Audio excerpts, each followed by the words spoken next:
जी और यहाँ मंच पर आसीन तमाम कांग्रेस के नेतागण और यहाँ आए हुए तमाम कांग्रेस के भाइयों बहनों मित्रगणों, मैं लंबा नहीं बोलूंगा क्योंकि धूप भी है, गर्मी भी है और इस विषय पे बहुत कुछ बोल चुके हैं।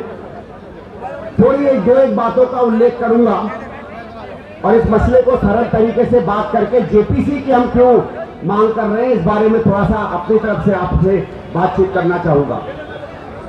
कुछ समय पहले अडानी एक समूह है बहुत बड़ा और दिक्कत ये हो जाती है कि जब हम अडानी समूह के बारे में बात करते हैं तो हमारे बहुत से मीडिया जो गण हैं उनके हाथ पैर थोड़े ठंडे हो जाते हैं क्योंकि आधे से ज्यादा के मालिक तो खुद अडानी साहब बने हुए हैं।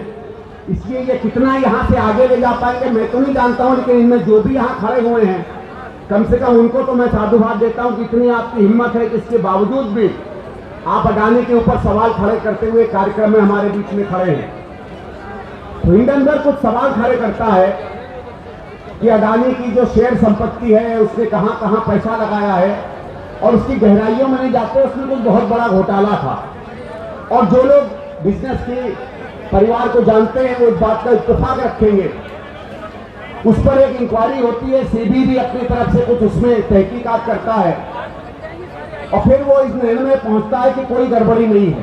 ठीक है साहब, हम लोगों ने उससे इत्तेफाक रखा नहीं रखा, सेबी अपनी तरफ से कुछ निर्णय देता है।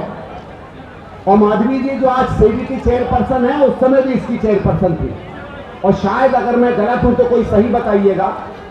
सेबी के इतिहास में शायद पहली बार सरकारी अधिकारियों या सरकारी व्यवस्था से निकले हुए व्यक्तियों के अलावा प्राइवेट या निजी क्षेत्र से निकला हुआ शायद पहली बार कोई व्यक्ति इसका चेयरपर्सन बनाया गया है।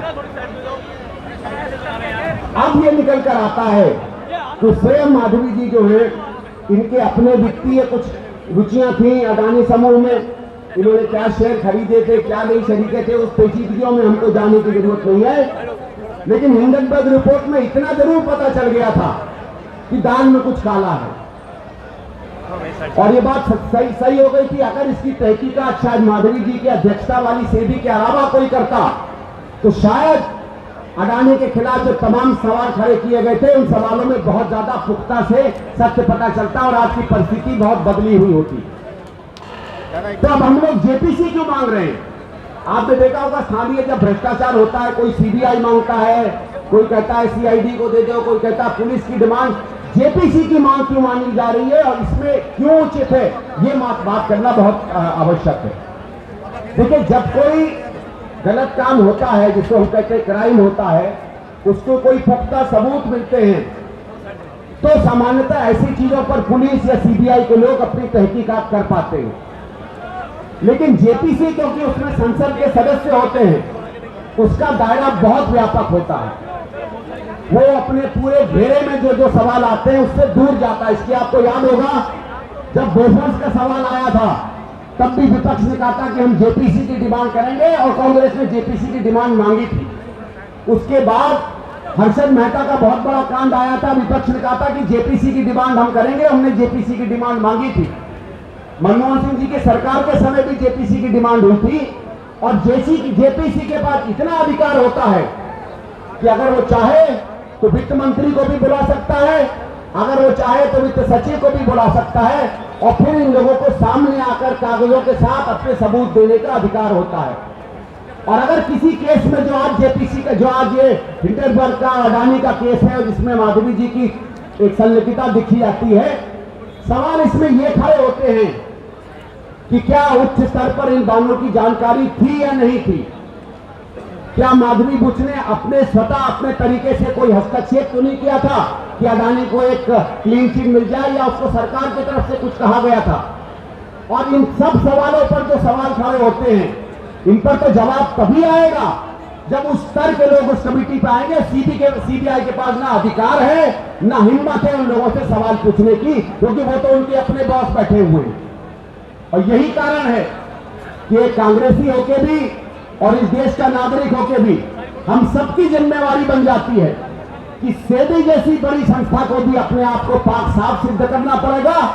और अगर ये पाक साफ सिद्ध नहीं होती है तो वो संस्था जो इस देश के लाखों करोड़ों निवेश पर हर दिन निगरानी रखती है जिसके छोटे छोटे अधिकारी अगर एक कलम से एक शब्द बदल दें तो लाखों इन्वेस्टर्स के करोड़ों रुपए खराब हो सकते हैं। ऐसी बड़ी संस्था पर जो संदेह उठेगा उसके बाद इस संस्था में ऊपर से नीचे तक बदलाव की आवश्यकता पड़ेगी। और मुझे तो यह संदेह है कि अगर सच सामने आ गया तो 240 सांसदों का हुंकार भरने वाले प्रधानमंत्री अगले दिन फिर प्रधानमंत्री भी नहीं रह पाएंगे। भारतीय जनता पार्टी के पास नैतिक अधिकार भी नहीं रहेगा कि वो सरकार में रह पाए। इसीलिए मैं धन्यवाद करता हूं एआईसीसी का कि आज पूरे देश में जेपीसी के मुद्दों को आप जैसे लोगों के बीच में ले जाने का काम किया है।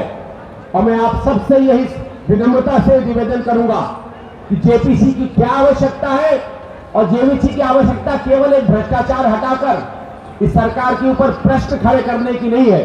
वो सेबी संस्था जो रोज निगरानी रखती है आपके और मेरे पैसे की, जो रोज निगरानी रखती है छोटी सी बड़ी कंपनियों की जो हमारे आपसे बैंक से ले हुए पैसे पर आगे आगे काम करके हजारों लाखों करोड़ों कमाते हैं, वो हमारा जो संरक्षक खड़ा है हमारे पैसों का, हम उसके कामकाज में सफेदपन चाहते हैं, उसके कामकाज में साफ चाहते हैं और हमारा अधिकार हमारे हित में उसे काम करना चाहिए।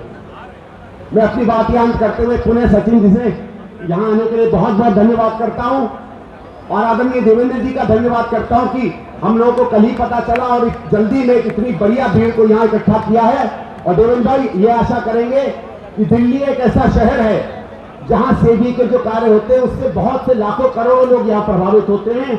यहाँ अपने एआईसीसी से अपने द्वारा उद्घोष किया है, लेकिन लोगों के बीच में जाना, आज यहाँ छोटे छोटे कॉलोनियों से लोग हमारे कभी कोई 5 रुपया शेयर में लगा रहा है, कभी 10 रुपया लगा रहा है, वहां से लेके उनके पास जिनकी खुद कंपनियों के शेयर बिकते हैं, शायद 80 से 90% दिल्ली के वो लोग होंगे जिनका सीधे सीधे कल्याण सेबी से जुड़ता है।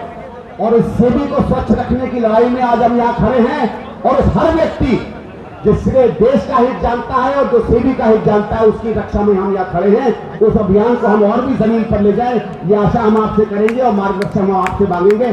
धन्यवाद। जय हिंद, जय कांग्रेस, जय भारत।